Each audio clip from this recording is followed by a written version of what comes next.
আমার মনে হয় জীবনের প্রথম আপনারা এই মক্কা চেকপোস্টটা ভিডিওটা ফেসবুক অথবা ইউটিউবে আপনারা প্রথম দেখলেন। আজ পর্যন্ত কেউ এইরকম একটা ভিডিও বানায় নাই। আজকে আমি আপনাদেরকে লাইভ সহকারে দেখিয়ে দিব এই ভিডিওতে। ঠিক আছে, আমি কিভাবে মক্কা চেকপোস্টটা ক্রস করি। ঠিক আছে, পুলিশ আমাকে ধরলো কি না সেটা এই ভিডিওতে দেখতে পারবেন। ঠিক আছে, আর আমি আপনাদেরকে একটা ইনফরমেশন দিই, যারা আমার মতো মিশর মারেন, ঠিক আছে, তাদেরকে বলতেছি, যারা মনে করেন প্যাসেঞ্জার সিঙ্গল প্যাসেঞ্জার নিয়ে যাবেন অথবা হাইয়েস্ট 2জন প্যাসেঞ্জার নিয়ে যাবেন, আর অথবা ফ্যামিলি প্যাসেঞ্জার হলে সমস্যা নেই।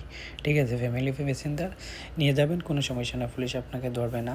আর যাই হোক, কিন্তু কিন্তু না নেওয়াটা অনেক ভালো। আপনি জেদ্দা শহরে যদি মিশর মারেন, জেদ্দা শহরেই মারেন, রিয়াদে মারলে রিয়াদেই মারেন, কিন্তু মনে করেন এই বড় বড় বর্ডারগুলো একটু খরচ করা একটু সমস্যা, কারণ আপনাকে পুলিশ ধরতে পারলে কিন্তু অবশ্যই জরিমানাটা দিয়ে দিবে।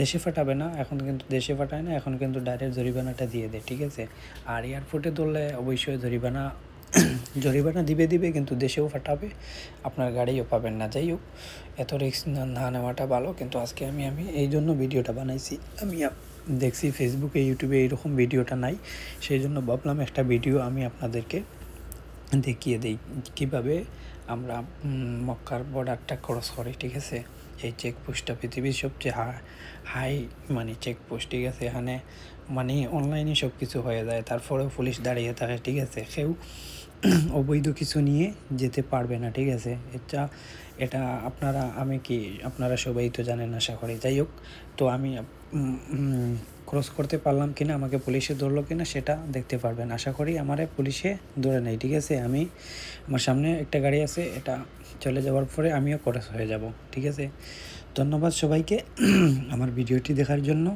ভিডিওটি যদি একটু ভালো লেগে থাকে তাহলে অবশ্যই লাইক, কমেন্ট, শেয়ার করতে ভুলবেন না।